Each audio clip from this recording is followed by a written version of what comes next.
ಚೌಡಾಪುರ ಗ್ರಾಮದಲ್ಲಿ ಜಾತಿ ನಿಂದನೆ ಹಾಗೂ ಹಲ್ಲೆ ಆರೋಪ. ಮುಖ್ಯ ಶಿಕ್ಷಕ ಲಕ್ಷ್ಮಣ್ ಜೋಗೂರ್ ಹಾಗೂ ಪುತ್ರನ ಮೇಲೆ ದಾಳಿ.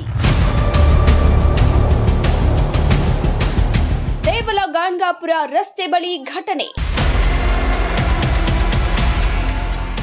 ಕಲಬುರಗಿ ಜಿಲ್ಲೆಯ ಚೌಡಾಪುರ ಗ್ರಾಮದಲ್ಲಿ ಜಾತಿ ನಿಂದನೆ ಹಾಗೂ ಮಾರಣಾಂತಿಕ ಹಲ್ಲೆ ನಡೆದಿರುವ ಘಟನೆ ಬೆಳಕಿಗೆ ಬಂದಿದೆ.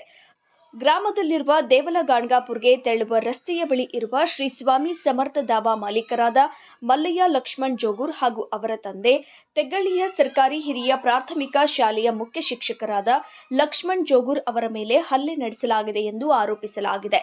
ಈ ಘಟನೆ ಮಾರ್ಚ್ 29ರಂದು ರಾತ್ರಿ ಸುಮಾರು 9:30 ಸುಮಾರಿಗೆ ಸಂಭವಿಸಿದೆ ಎಂದು ತಿಳಿದು ಬಂದಿದೆ.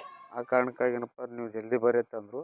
ಅಂದಮೇಲೆ ನಾನು ದಾಬಾಗೆ ಬರಲಾಗಿ ಅವರೆಲ್ಲರೂ ಒಂದು 3-4 ಮಂದಿ ಒಳ್ಳೆ ಜನ ಕೂತಿದ್ರು. ಅವ್ರನ್ನ ಹೋಲ್ಬಿಡು ಸರ್, ಸಣ್ಣ ವಿಷಯ ಎಲ್ಲ ಇದು ಮಾಡ್ಲಿಕ್ಕೆ ಹೋಗ್ಬಿಡು ಸರ್ ಅಂತೇಳಿ ನಮಗೆ ಸಮಾಧಾನ ಮಾಡಿ ನಾವು ಕುಂತು ಮಾತಾಡ್ಕೊತಿದ್ದೆವು. ಅಚಾನಕ್ಕಾಗಿ ಆ ಹುಡುಗ ಮತ್ತೆ ಬೈಕ್ ಮೇಲೆ ಏನಪ್ಪ ಅಂತಾರೆ ನಮಗೆ ನಿಮ್ಮ ತಂದ ಕಾರಣಕ್ಕಾಗಿ ನಾವು ನಮ್ಮ ಮಗ ಅವ್ರ ಮನೆಗೆ ತಂದೆ ತಾಯಿಗೆ ತಿಳಿಸಲು ಹೋದ್ರೆ ಅಲ್ಲಿನೂ ಸಹಿತ ನಮ್ಗೆ ಅವಾಚ್ಯ ಶಬ್ದಗಳಿಂದ ಬೈದು ಬರ್ರಿ ಮಕ್ಕಳೇ ನಿಮ್ಮ ದಾಬಾಕ್ಕೆ ಬರ್ತೀವಿ ಅಂದಿಕೆ ಏನಪ್ಪ ಅಂತಂದ್ರೆ ಭಯ ಹಾಕಿಸಿದ್ರೆ ಬಂದರು. ನಾವು ಅಂಜಿಕೆ ನಮ್ಮ ದಾಬಾ ಮುಂದೆವು. ಎಲ್ಲರೂ ಅವ್ರು ಏನಪ್ಪ ಅಂತ 5-6 ಗಂಟೆ ಅವ್ರ ದೋಸ್ತರು, ಅವ್ರ ಗೆಳೆಯರು, ಇತರರು ಕಲ್ತ್ಕೇಸಿ ನಮ್ಮ ದಾಬಾಕ್ಕೆ ಬಂದು ಮಾತಾಡ್ಕೋತೆ ನಮ್ಮ ಮಗನಿಗೆ ಒಂದು ಏಟು ಹೊಡೆದ್ರು. ಅವರು ವಿಕಾಸ್ ರಾಮಯ್ಯ ಗುತ್ತೇದಾರ ಅಂತಕ್ಕಂಥ ಹುಡುಗ ಹೊಡೆದ. ಮಗನ ಇನ್ನೂ ನೀ ದಾಬಾ ಬಂದ್ ಮಾಡಿಸ್ತೀನಿ ಮಗನ, ನೀನು ಬಾಂಡೆ ತೊಳೆದು ಬಿಟ್ಟು ಮಗನ ಇಲ್ಲಿ ದಾಬಾ ನಡೆಸ್ತೀನಿ, ಎಲ್ಲರ ಮನೆಗೆ ಅಕ್ಕಿ ಹರಿಯಾಕೆ ಹೋರ್ ಅಂಡಿ ಮಗನ ಅಂತಂದು ಈ ರೀತಿಯಾಗಿ ಜಾತಿ ನಿಂದನೆ ಮಾಡಿ ನಮಗೇನಪ್ಪ ಕೀಳ್ಮಟ್ಟದಾಗಿ ಬೈದರು. ನಾವು ಬಿಡಿಸ್ಕಿಸಿದ್ರೆ ಕಳಿಸಿದೆವು. ಒಂದ್ಸಲ ಹೋಲ್ ಬಿಡಪ್ಪ ತಮ್ಮ ಹೊಡೆದವನೇ ದೊಡ್ಡವ ಅಲ್ಲಿ ಅಂತೇಳಿ ಬಿಟ್ಟೆವು. ಅನಂತರ ಒಂದು ಅರ್ಧ ತಾಸು 1 ತಾಸಿನ ಮೇಲೆ ಬಂದು ಮತ್ತೆ ಅವರು ಹುಡುಗರು ಇಬ್ಬರು ಬಂದು ಕೇಸಿ ನಮ್ಮ ದಾಬಾದೊಳಗೆ ಬಂದು ಮಾತಾಡ್ಕೋತೆ ಬಂದು ಏನಪ್ಪ ನನ್ನ ಮಗನಿಗೆ 1-2 ಏಟು ಹೊಡೆದ್ರು. ನಾನು ಬಿಡಿಸ್ಲಿಕ್ಕೆ ಹೋದೆ, ಕಲ್ಲಿಲಿ ಹೊಡೆದ್ರೆ ಬೆನ್ನಿಗೆ ಬಲಕಿನ ಕೈಗೆ ಗಾಯ ಆಗಿದೆ. ಈ ರೀತಿಯಾಗಿ ಗಾಯ ಮಾಡ್ಯಾರ. ಆ ಕಾರಣಕ್ಕಾಗಿ ಏನಪ್ಪ ಅಂತಂದ್ರೆ ಬಿಡಿಸ್ಲಿಕ್ಕೆ ಹೋದ್ರೆ ನನಗೂ ಸಹಿತ ನೆಲಕ್ಕೆ ಹಾಕಿ ಏನಪ್ಪ ಅಂತಂದ್ರೆ 2 ಕೈ ಬಲಗೈಯಲ್ಲಿ ಕಲ್ಲು ತೊಗೊಂಡು ಅದೊಂದು ಕಲ್ಲು ತೊಗೊಂಡು ನನ್ನ ತಲೆ ಮೇಲೆ ಹೊಡೆದು ಮೂಗಿನ ಮೇಲೆ ಏನಪ್ಪ ಅಂತಾರೆ ಹಿಂಗೆ ಜಡಿದ್ರು. ತಲೆ ಮೇಲೆ ಹೊಡೆದಾಗ ಸ್ವಲ್ಪ ಮೆದುಳು ನನಗೆ ಅಳಗ್ಯಾಡ್ದಂಗೆ ಆಯಿತು. ಆಮೇಲೆ ಮೂಗಿನ ಮೇಲೆ ಹೊಡೆದ ಕೇಸ ರಕ್ತ ಹಿಡಿದ್ರು. ನನ್ನ ನೆಲಕ್ಕೆ ಹಾಕಿದ್ರು. ನನ್ನ ಅಂಗಿ ಪಿಂಗಿ ಎಲ್ಲ ಹಿಡಿದ್ರು, ರಕ್ತ ಮಾಡಿದ್ರು.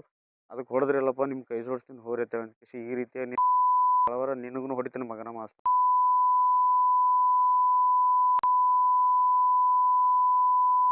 ಹಿಂಗೆಲ್ಲ ಅವಾಚ್ಯ ಶಬ್ದಗಳಿಂದ ಜಾತಿ ನಿಂದನೆ ಮಾಡಿದ್ದಲ್ದೇ ದೈಹಿಕವಾಗಿ ನಮಗೇನಪ್ಪ ಅಂತಾರೆ ಹಲ್ಲೆ ಮಾಡಿದ್ದಾರೆ.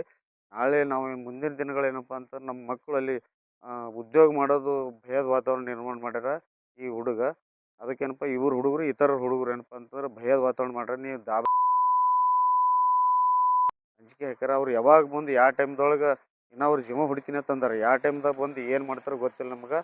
ಅದಕ್ಕೆ ನಾವೇನಪ್ಪ ಅಂತ ನಾವು ಏನಪ್ಪ ಅಂತಾರೆ ಇಲ್ಲಿ ಪೊಲೀಸ್ ಸ್ಟೇಷನ್ಗೆ ಬಂದು ನಾವು ಕಂಪ್ಲೇಂಟ್ನು ಕೊಟ್ಟಿದ್ದಾಗಿದೆ. ಆದರೆ ಇವ್ರ ಬಗ್ಗೆ ಸ್ವಲ್ಪ ನಮಗೆ ಏನಪ್ಪ ಅಂತ ರಕ್ಷಣೆ ಕೊಡ್ತೀರಿ ಅಂತಕ್ಕಂಥ ರಕ್ಷಣೆ ಕೊಡ್ಬೇಕಂತ ಹೇಳಿ ತಮಗೆ ನಾನು ವಿನಂತಿಸುತ್ತೇನೆ. ಹಲ್ಲೆಗೆ ಒಳಗಾದವರು ರಾತ್ರಿ ತಕ್ಷಣವೇ ಪೊಲೀಸ್ ಠಾಣೆಗೆ ತೆರಳಿ ದೂರು ದಾಖಲಿಸಿದ್ದಾರೆ ಎನ್ನಲಾಗಿದೆ. ಮುಖ್ಯ ಶಿಕ್ಷಕ ಲಕ್ಷ್ಮಣ್ ಜೋಗೂರ್ ನೀಡಿದ ಮಾಹಿತಿಯ ಪ್ರಕಾರ ತಮ್ಮ ದಾಬಾದ ಪಕ್ಕದಲ್ಲಿ ಯುವಕರು ಜನ್ಮದಿನ ಆಚರಣೆ ನಡೆಸಿದ ಬಳಿಕ ಕೇಕನ್ನ ದಾಬಾ ಮುಂದೆ ಎಸೆದಿದ್ದಾರೆ. ಈ ಕುರಿತು ಪ್ರಶ್ನಿಸಿದ ಸಂದರ್ಭದಲ್ಲಿ ತಮ್ಮ ಪುತ್ರನಿಗೆ ಹಾಗೂ ತಮಗೆ ಜಾತಿ ನಿಂದನೆ ಮಾಡಿದ್ದು ಮಾತ್ರವಲ್ಲದೆ ಅವಾಚ್ಯ ಶಬ್ದಗಳಿಂದ ನಿಂದಿಸಿ ಹಲ್ಲೆ ನಡೆಸಿ ಕೊಲೆ ಬೆದರಿಕೆ ಹಾಕಲಾಗಿದೆ ಎಂದು ಅವರು ಆರೋಪಿಸಿದ್ದಾರೆ. ಈ ಪ್ರಕರಣದಲ್ಲಿ ಚೌಡಾಪುರ ಗ್ರಾಮದ ವಿಕಾಸ್ ರುಕ್ಮಯ್ಯ ಗುತ್ತೇದಾರ್ ಹಾಗೂ ಅವರ ಸಹಚರರು ಭಾಗಿಯಾಗಿದ್ದಾರೆ ಎಂಬ ಶಂಕೆ ವ್ಯಕ್ತವಾಗಿದೆ. ಈ ಕುರಿತು ದೇವಲಗಾಣಗಾಪುರ ಪೊಲೀಸ್ ಠಾಣೆಯಲ್ಲಿ ದೂರು ದಾಖಲಾಗಿದ್ದು ಪೊಲೀಸರು ತನಿಖೆ ಕೈಗೊಂಡಿದ್ದಾರೆ ಎಂದು ತಿಳಿದು ಬಂದಿದೆ. ಜಾತಿ ನಿಂದನೆ ಹಾಗೂ ಹಲ್ಲೆ ಪ್ರಕರಣಗಳು ಸಮಾಜದಲ್ಲಿ ಆತಂಕ ಉಂಟು ಮಾಡುತ್ತಿದ್ದು ಆರೋಪಿಗಳ ವಿರುದ್ಧ ಕಾನೂನು ಕ್ರಮ ಕೈಗೊಳ್ಳಬೇಕು ಎಂಬುದು ಸಾರ್ವಜನಿಕರ ಒತ್ತಾಯವಾಗಿದೆ.